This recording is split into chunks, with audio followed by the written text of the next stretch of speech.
कुछ पता नहीं चलेगा।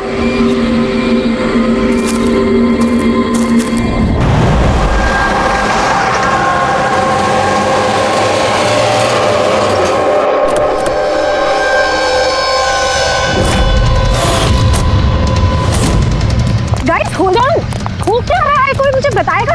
You guys don't understand. You know ना सिचुएशन क्या चल रही है। पापा और भाई दोनों फोन नहीं उठा रहे।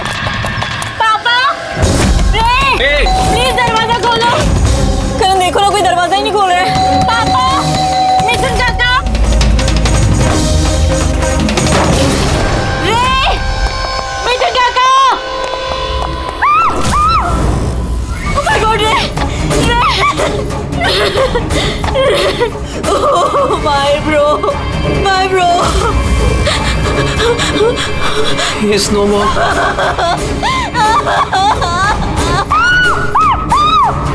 मिथुन काका, मिथुन काका, मिथुन काका, मिथुन काका। बेहोश। पापा, पापा, पापा, पापा, पापा।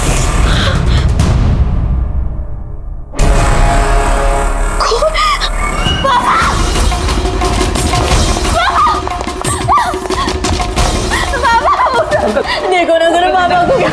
शीतल अंकल, शीतल प्लीज प्लीज जल्दी डॉक्टर को बुलाओ करो। काम करने जा। आरा अंकल डोंट एम्बुलेंस को कॉल करो, एम्बुलेंस को कॉल करो अर्जेंट।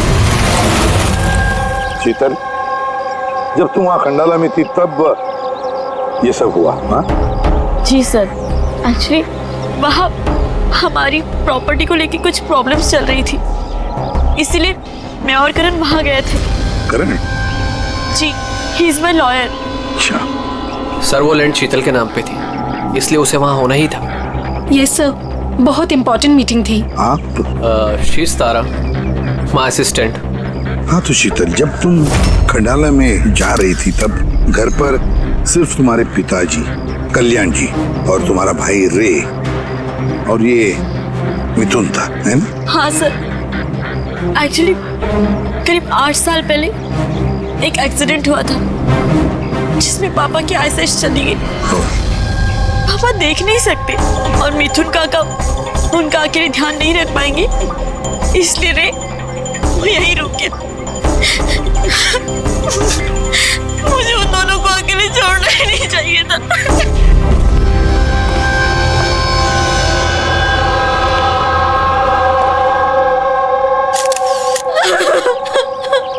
शांत हो जाओ। एक बात बताओ शीतल, अब तुम कह रही थी कि उनको अकेले छोड़कर जाना ही नहीं चाहिए था, क्यों? ऐसे क्यों लगा तुम्हें? क्या तुम्हें डर था कि उनकी दोनों की जान को खतरा है, ऐसे कुछ होगा? नहीं सर, पर इतना जरूर पता था कि रे की उसके फ्रेंड्स के साथ ना कोई बड़ी प्रॉब्लम चल रही थी। फ्रेंड्स के साथ? और वो लोग एक दूसरे को ब्लैकमेल कर रहे थे किसी चीज को लेके।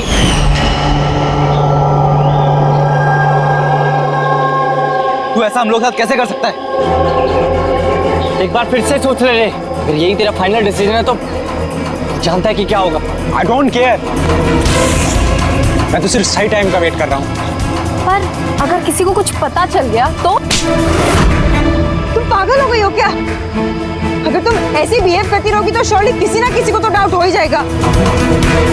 गाइस, अगर हम कंट्रोल में हैं तो वी आर सेफ। गाइस, तुम लोग अपना देख लो, मुझे ऑनेस्टली नहीं पता है कि मैं क्या करने वाला हूँ।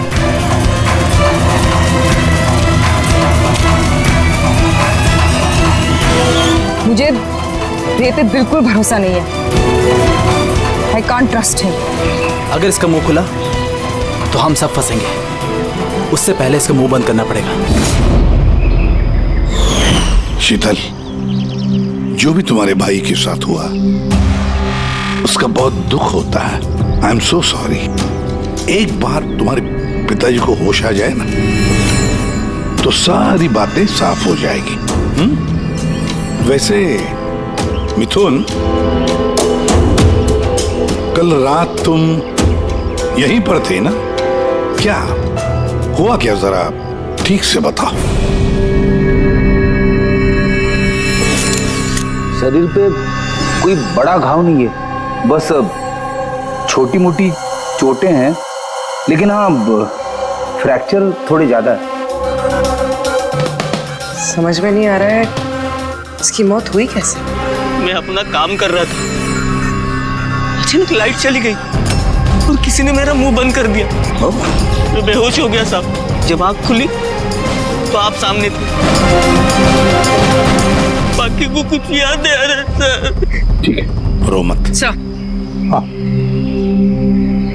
सर मौत की वजह तो पोस्टमार्टम के बाद ही पता चलेगी। कुछ समझ में नहीं आ रहा है सर। जिसने भी खून किया है सोच समझ के किया है, बड़ा ही चालाक है खूनी। एक काम करते हैं, इस घर को फिर से अच्छी तरह से चेक करते हैं।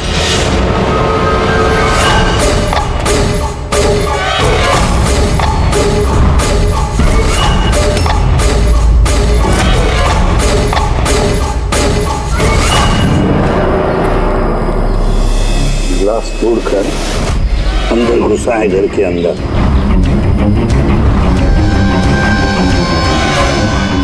ये देखो, खून लगा है उसका अंदर घुसते वक्त या भाग जाते वक्त।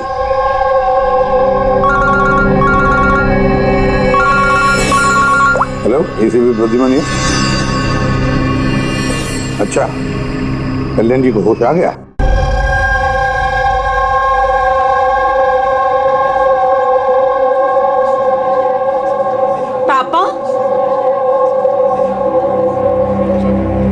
कल्याण जी, मैं सीआईडी से एसीपी प्रद्युमन। आप मुझे बता सकते हैं क्या हुआ? मैं अपने घर पर था, मुझे तो सिर्फ आवाजें सुनाई देती। रे जोर जोर से चिल्ला रहा था, चीजें यहाँ वहां फेंकी जा रही थी, बहुत शोर था, पता नहीं क्या क्या हो रहा था।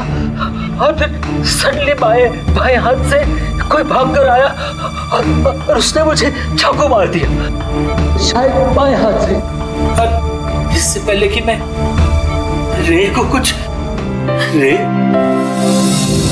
ठीक है, रे ठीक तो है? शीतल, शीतल, शीतल तुम कुछ बोल क्यों नहीं रही? हे भगवान, हे भगवान। जो भी कुछ हुआ हम उसे बदल तो नहीं सकते, लेकिन जिसने भी आपकी बेटी की जान ली है उसे सजा दिलाने की पूरी कोशिश करेंगे। हाँ कल्याण जी, आपने कहा कि कोई बाएं साइड से आकर उसने आप पर चाकू का वार किया है, लेफ्ट हैंड साइड से। ये कुछ खास बात याद आती है उस आदमी के बारे में? हाँ, कोई खास बात? हाँ, वो जरूर लेफ्ट हैंडेड था, लेफ्ट हैंडेड था वो। ये आप कैसे कह सकते हैं? सर, मुझे पता चल जाता है, मेरी सेंसेस बहुत स्ट्रांग है। उसने जब मुझ पे वार किया, मैंने उसका हाथ पकड़ लिया था और वो इतना स्ट्रांग था, वो जरूर लेफ्ट हैंडेड था सर, 100% लेफ्ट हैंडेड था। तो क्या डॉक्टर साहब, ये जो जख्म है इनके शरीर पर, वो वाकई किसी कब्बू आदमी ने बनाया? यस सर, घाव के निशानों के हिसाब से यही लगता है। चलो सर, कुछ तो सुराग लगा। हाँ, ये चारों के चारों दोस्त रे को धमका रहे थे। गड़बड़ है, कुछ न कुछ तो गड़बड़ जरूर है इन चारों में। तनिषा, अंकिता, विवान और सैम। उठाओ इन चारों को, उठाओ।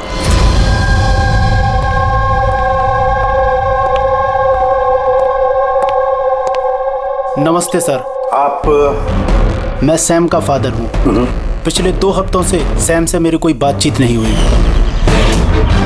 अब मैं आपको कैसे बताऊं कि वो कहाँ पर है? मैंने उसको कई बार फोन किया, लेकिन उसका फोन ही नहीं लग रहा। मैं तनिषा की माँ। अब उससे फोन करके मैं क्या पूछूं? कि तनिषा ने खुद मुझे कहा था कि वो अपनी हॉलीडे एक्सटेंड कर रही है, कुछ दिन वो फ्रांस में रहना चाहती है। और मैं अंकिता का भाई हूँ, just for name sec. Sir dad को बातों में फंसाकर 80% प्रॉपर्टी उसने अपने नाम पर कर ली। मैं क्यों फिक्र करूं सर उसके बारे में? सर मैं अंकिता के बारे में कुछ नहीं जानता। हाँ sir, what I just know is sir वो 2 हफ्ते पहले दिल्ली गई हुई थी कुछ मार्शल आर्ट कैंप के लिए। जी सर मैं विवान का फ्रेंड। उसके डैड के पास इतना पैसा है कि वो घूमता रहता है। होगा कहीं हॉलीडे पे। मतलब ये चारों पिछले 2 हफ्तों से शहर से बाहर है और आप में से कोई भी उनके टच में नहीं है। ठीक है, थैंक यू वेरी मच। आप लोग जा सकते हैं। अगर जरूरत पड़े तो आप लोगों को हम फिर से बुला लेंगे। Thank you. जरा 1 मिनट, क्या आप बता सकते हैं कि सैम, तनिषा, विवान और अंकिता इन चारों में से कोई लेफ्ट हैंडेड है? कब्बू है? हाँ सर, मेरा बेटा सैम लेफ्टी है। अच्छा, क्यों सर? नहीं नहीं, ऐसे ही ऐसे। हाँ, अब लोग जा सकते हैं। Thank you.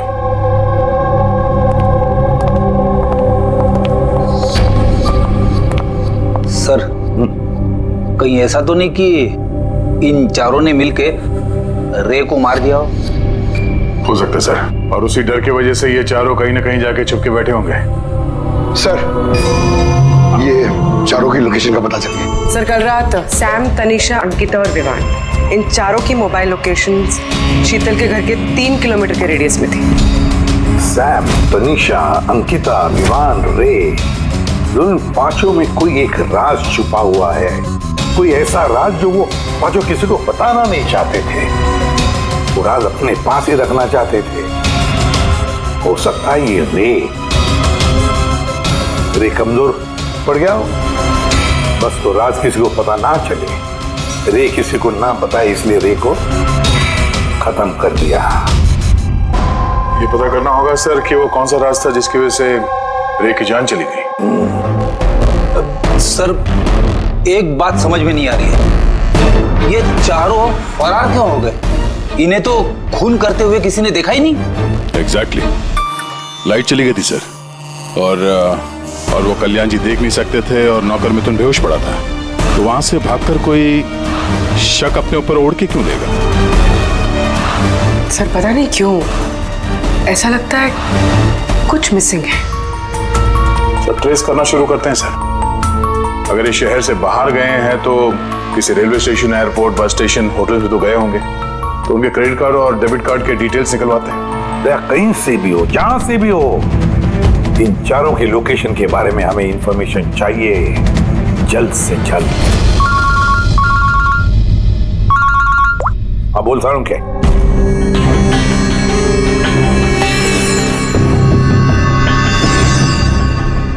यार सारूं, तूने इस कंकाल पे ये रेड मार्क्स क्यों किए? बस ये समझाने के लिए कि इस रे की हड्डियों का कैसे चूरा बनाया गया। ये देखो, ये रे की हड्डियों का एक्सरे। इस रे पर बहुत जबरदस्त ताकत के साथ वार किया गया। एक झटके में इसकी गर्दन की हड्डी टूट गई। बस एक बार तो इसके रिब केज पर इतना जबरदस्त किया गया है कि एक ही झटके में इसके रिब केज की बाईं हड्डियां 12 की 12 पसलियां एक साथ एक झटके में टूट गई। और वो भी कमाल की बात यह है कि एक ही सिमेट्री में। एक झटके में 12 पसलियां? नतीजा हार्ट का रुक जाना, हार्ट ब्लॉक। इसके हार्ट पर जबरदस्त प्रेशर पड़ा। कमाल की बात यह है बॉस कि जितनी ताकत के साथ इस पर वार किया गया है, इतनी ताकत हाथों से या किसी भी हथियार से पैदा नहीं की जा सकती। इसे देख करके तो ऐसा लगता है जैसे खूनी जानता था बॉस, खूनी जानता था कि किस पॉइंट पर वार किया जाए कि एक ही झटके में सारी की सारी पसलियां एक साथ टूट जाए, एक सिमेट्री। हाथों से कोई इतना फोर्स तो पैदा नहीं कर सकता। हाँ, कर सकता है अगर कोई मार्शल आर्ट्स का जानकार हो तो। जैसे कुंफू, कराटे, ताइक्वांडो, इन सब में खास किस्म के मूव्स होते हैं जिससे इतना फोर्स पैदा किया जा सकता है। ये हो सकता है बस। अभी अटैक उसी ने किया जिसे मार्शल आर्ट्स की जानकारी है, जैसे आर्मी बैकग्राउंड का कोई। Martial arts? वो लड़की भी तो गई है ना दिल्ली में मार्शल आर्ट्स का कैंप अटेंड करने के लिए। क्या नाम है उस लड़की का? अंकिता। अंकिता के भाई ने तो हमें ये बताया। Sir what I just know sir, वो 2 हफ्ते पहले दिल्ली गई हुई थी कुछ मार्शल आर्ट कैंप के लिए। और सर कत्ल की रात उसका फोन शीतल के घर के आसपास ही था, उसी ने किया होगा। सैम के साथ मिलके। कल्याण जी पर जिसने भी चाकू का वार किया था वो आदमी खब्बू था, लेफ्ट हैंडेड। हाँ सर, मेरा बेटा सैम लेफ्टी है। ये हो सकता है क्योंकि शीतल के घर की जिस खिड़की पर से हमें वो ब्लड सैंपल मिला था उसका डीएनए सैम के डैड के डीएनए के साथ मैच होता है। मतलब सैम वही था और अंकिता भी। बस अब हमें ये पता लगाना है कि ये सैम, तनीषा, अंकिता और विवान इस वक्त है कहां पर। अच्छा, आप कैब ड्राइवर, आप उस वक्त कहाँ थे?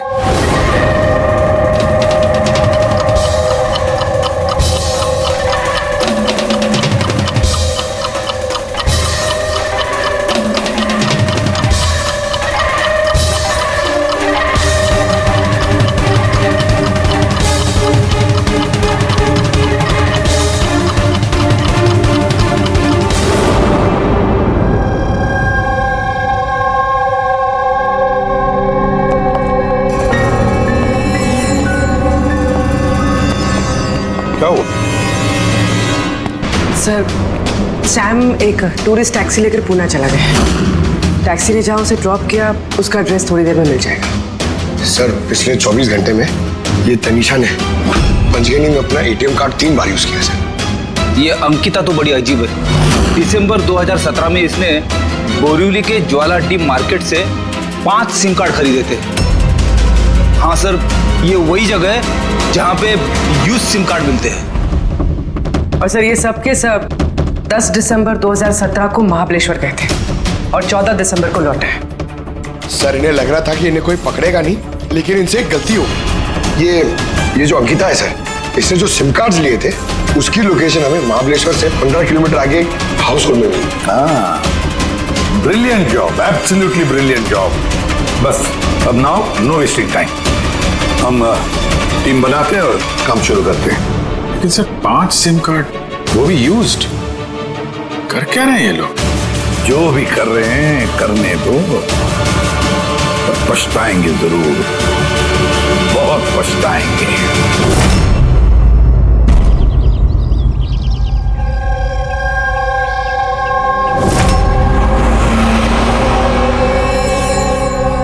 किसका फोन है? किसी विवान का है। विवान का कैसे हो सकता है? तुमने ठीक से सुना ना? अब उसने विवान कहा तो विवान ही होगा, मुझे क्या पता, आप बात करो। हेलो, कौन बोल रहा है? दूर, मैंने बोला था कि आज के बाद हम कांटेक्ट में नहीं आएंगे, तो कॉल क्यों किया? और तुझे पता कैसे चल रहा कि मैं यहाँ हूँ? ओके, तो वहीं रुक, मैं आ रहा हूँ।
बीच रास्ते इसकी बॉडी मिली है सर। किसी ने दिन दहाड़े भरे मार्केट में गोली मारी। लॉन्ग डिस्टेंस शॉट था, ऑब्वियसली स्नाइपर होगा। स्नाइपर लॉन्ग डिस्टेंस से गोली चलाई, मतलब किसी को पता भी नहीं चला होगा कि गोली चली कहां से और फिर गोली चलाई किसने। Anyway, thank you very much. जी सर। सर हम लोग तनीषा तक पहुंचने ही वाले थे कि किसी ने इसे भी मार दिया। वही तो सर, ये इत्तेफाक तो नहीं हो सकता सर।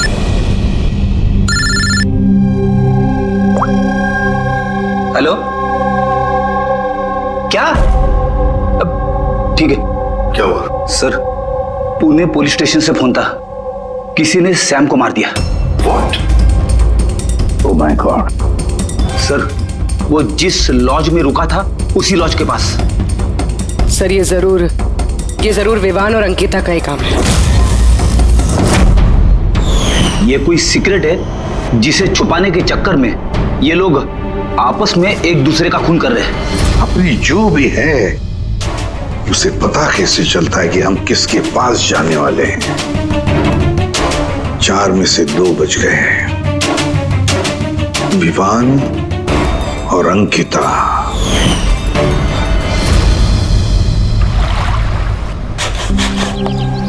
सबसे तो नहीं, मैं अंकिता से मिला था, उससे बात हुई थी मेरी। अंकिता से? जी। यही थी वो? हाँ, ये वही लड़की है जिसने मुझे पेमेंट दिया था, 2 दिन के 20,000 रुपए। 2 दिन के 20,000 वो मान गए? ऐसी क्या इमरजेंसी थी?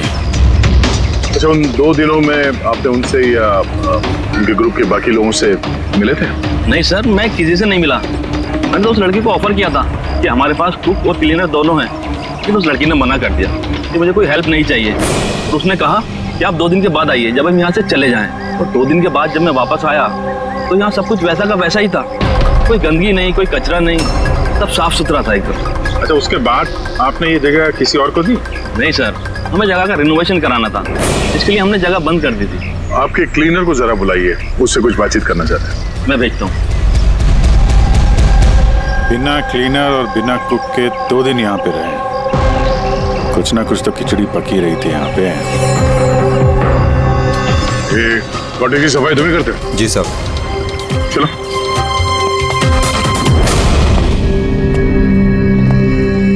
अच्छा, जब वो 5 लोग यहाँ से गए, उसके बाद जब तुमने यहाँ की साफ सफाई की तो कुछ मिला इधर उधर या कुछ अजीब लगा तुम्हें? नहीं सर, वो लोग तो बहुत अच्छे थे। जाने से पहले पूरी जगह को एकदम चकाचक साफ करके गए। पता नहीं कौन सा साबुन, क्या डिटर्जेंट यूज किया, पूरा घर चमका दिया था। वाह, सफाई हो रही है। ये कौन सा डिटर्जेंट है मैडम जी? अरे कुछ नहीं, वो रात को पार्टी हुई थी ना तो ज्यादा गंदा हो गया है। तुम जाओ, हम कर लेंगे। एक मिनट। ये लो, ये लेके जाओ। हाँ, जाओ।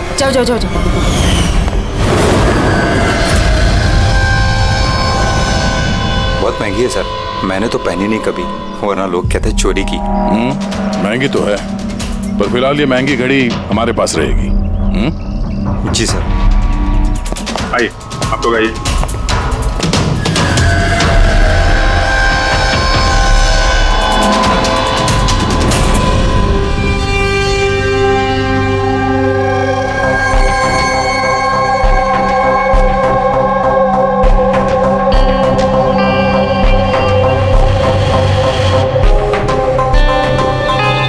सर, सैम, तनीषा और रे तीनों का तो मर्डर हो गया है।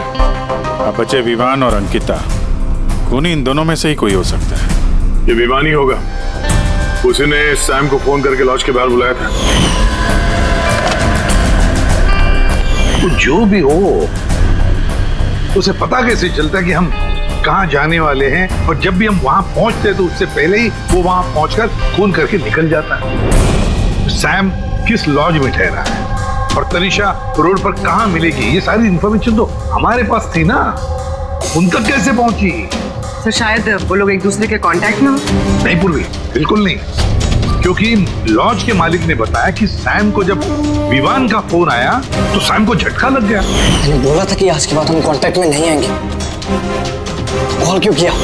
बॉस, क्राइम सीन पर ये जो शोपीस मिला है, इस पर ऑक्सीजन प्रोड्यूसिंग डिटर्जेंट मिला है। इसे ऑक्सीजन प्रोड्यूसिंग डिटर्जेंट से साफ किया गया है। ये क्या है?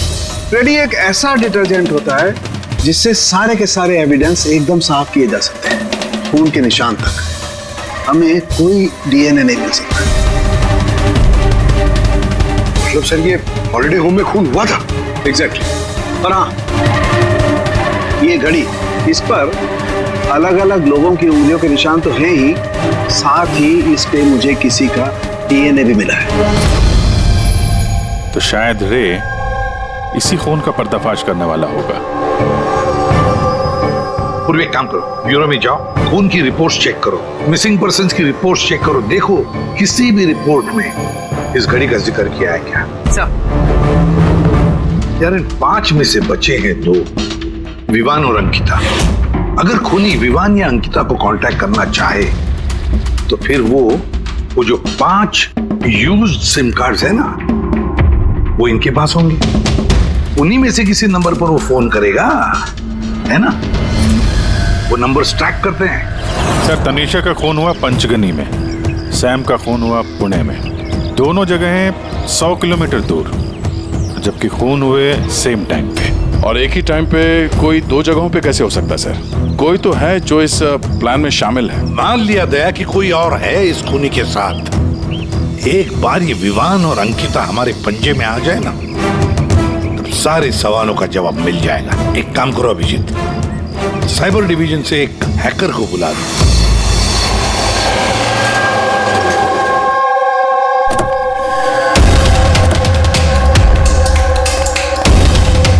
इसमें पूरे पैसे है ना?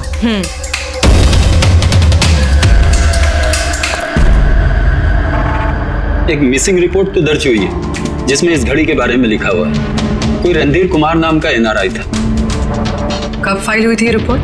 6 दिसंबर 2017। कोई करण जोशी ने फाइल की थी। जी ये देखिए।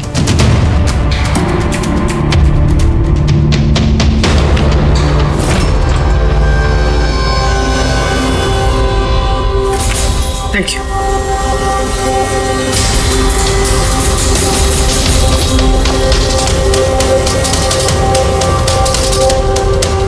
कहीं उन लोगों ने इस रणधीर को तो नहीं मार डाला?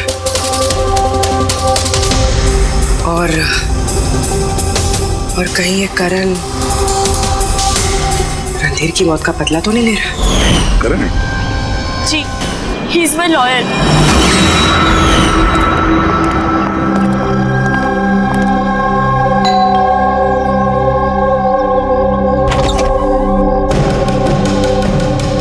Good to see you. I hope इसमें पैसे पूरे हो गए। हाँ पूरे पैसे हैं। आओ अंदर। देखो हम लोग जहां भी जाते हैं उससे पहले खूनी को कैसे पता चल जाता है? मे बी आप लोगों की लोकेशन कोई ट्रैक कर रहा था। You mean GPS tracker? जी।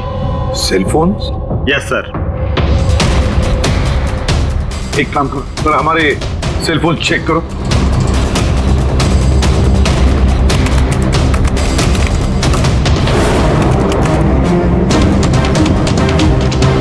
तुमने पैसे मांगे थे, हम लेकर आए हैं। अब वो एविडेंस दो और सब खत्म करो। खत्म करूं? जैसे तुम लोगों ने रणधीर को खत्म किया था। करण, हमें सबूत दो। देता हूं, लेकिन उससे पहले मैं तुम्हें किसी से मिलाना चाहता हूं। कौन? बुलाता हूं।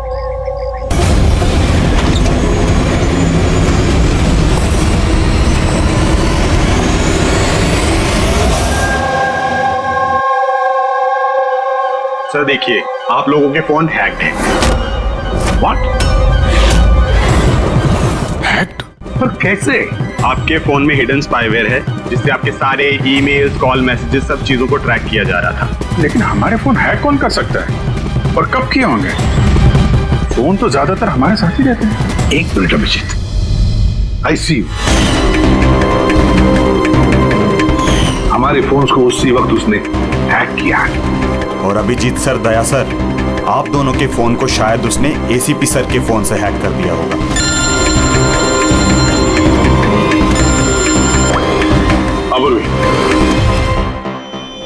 करण, मरने वाले से रिलेटेड है?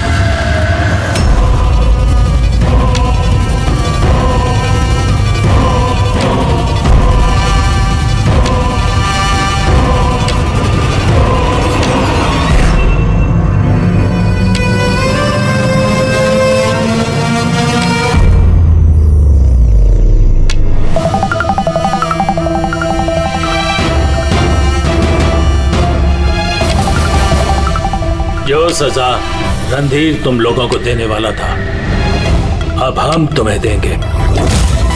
जैसे सैम,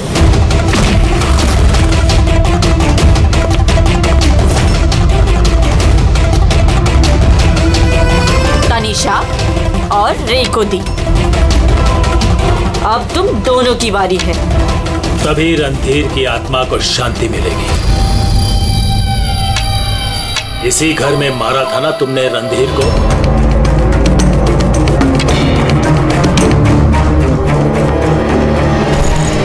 करण,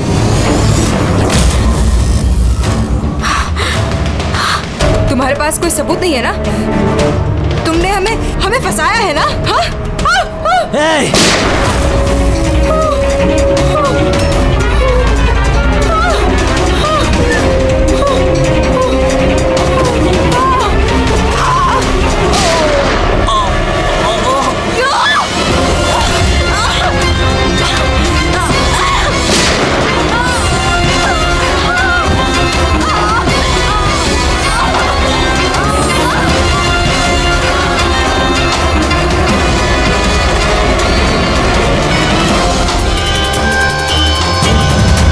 तुम्हें क्या मालूम? तुम तो देख भी नहीं सकते, पर मानना तो पड़ेगा। बस यही प्रॉब्लम है आजकल के तुम जैसे नौजवानों की। बहुत जल्दी होती है तुम जैसे आजकल के नौजवानों को किसी भी नतीजे पे पहुंचने के लिए। ये पकड़ो।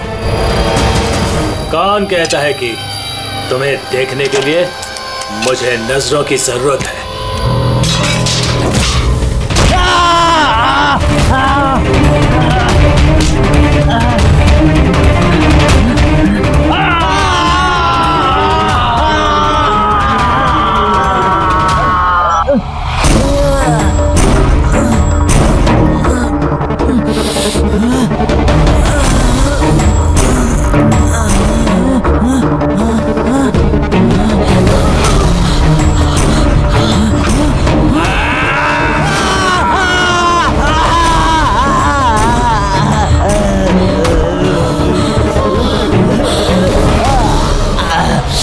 शीता बेटा, तुम ठीक तो?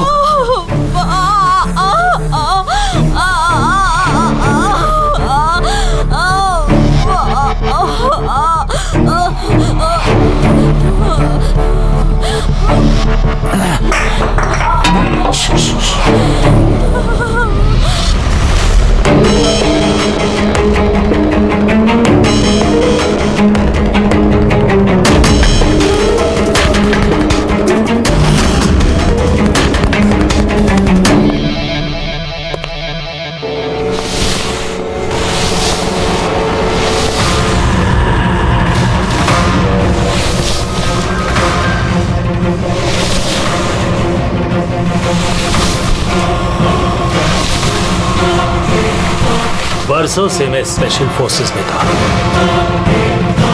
दुश्मनों को तो मैं चुटकी भर में सूंघ कर निकाल देता था। फिर तुम तो बच्चे हो।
छोड़ो उसको।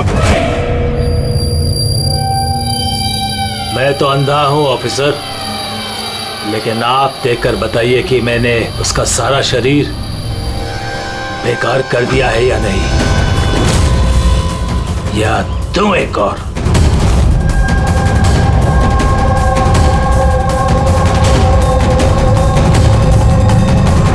शीतल, रणधीर तुम्हारा भाई था और कल्याण जी रणधीर तुम्हारा बेटा है ना, और ये सब करने के लिए तुमने सीआईडी का इस्तेमाल किया, क्यों?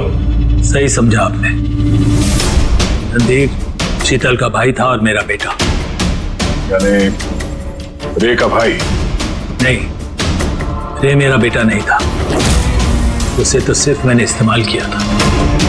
हमें गुमराह करने के लिए, ताकि हम विवान, अंकिता और सैम तनीषा के पीछे लग जाए और उन्हें सजा दिलवाए, ताकि आपका बदला पूरा हो सके। हम उसे मारना नहीं चाहते थे। रणधीर एक्सचेंज प्रोग्राम का स्टूडेंट था, एकदम सीधा लेकिन बहुत पैसे वाला। अंकिता हमेशा से ही एक हाई फाई लाइफ जीना चाहती थी।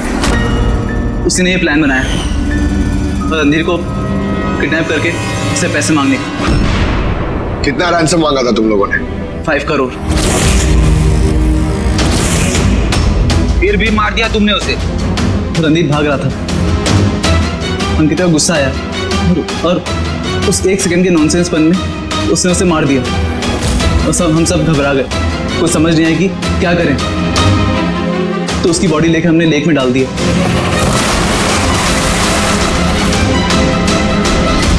रे को ये बात हजम नहीं हुई है, और यहीं पर तुम्हारा प्लान गड़बड़ हो गया। सर, वो रणधीर की इंडिया में सारी रिस्पॉन्सिबिलिटी मेरी थी। कल्याण अंकल और शीतल तो न्यूयॉर्क में थे, लेकिन रणधीर का केयरटेकर मैं यहाँ था। इन लोगों को पैसा देने के बाद भी इन्होंने रणधीर को नहीं छोड़ा, मार दिया। तो मैं घबरा गया, मुझे कुछ समझ नहीं आया। फिर एक दिन रे का कॉल आया। मुझे बिलीव नहीं हो रहा है कि हमने उसको। हम सॉरी कुछ नहीं होगा तुम्हें, तुम सिर्फ हमें बता दो कि बाकी के दोस्त लोग कहाँ हैं। अंकल वो सब बाहर चले गए जब तक कि रणधीर का केस सॉल्व नहीं हो जाएगा ना। अंकल वो वापस नहीं आएंगे। कहाँ है वो? मुझे उस बारे में कुछ भी नहीं पता। रे तो हमारे पास था ही, बस उन चारों को पकड़ना था, और ये काम हम अकेले नहीं कर सकते थे। तो इसीलिए तुमने हमारा इस्तेमाल किया, क्यों? रे से सारी इंफॉर्मेशन निकालने के बाद तुम लोगों ने उसे एक दर्दनाक मौत दी, ताकि हम लोग वो केस इन्वेस्टिगेट करें और ये सारी कहानी निकल के सामने आए। साथ में हमें सारे एविडेंसेस दे दिए, उन चारों के मोबाइल नंबर्स, और सैम जिस पैथोलॉजी लैब में काम करता था वहां से उसके ब्लड सैंपल मंगवा लिया। हम सबके फोन्स हैक किए। काफी अच्छी प्लानिंग थी। लेकिन एक बात भूल गए तुम, सजा देने का काम तुम्हारा नहीं, कानून का है। रणधीर की मौत का बदला तो तुमने ले लिया, लेकिन सजा अपने आप को दी है, अपने आप को।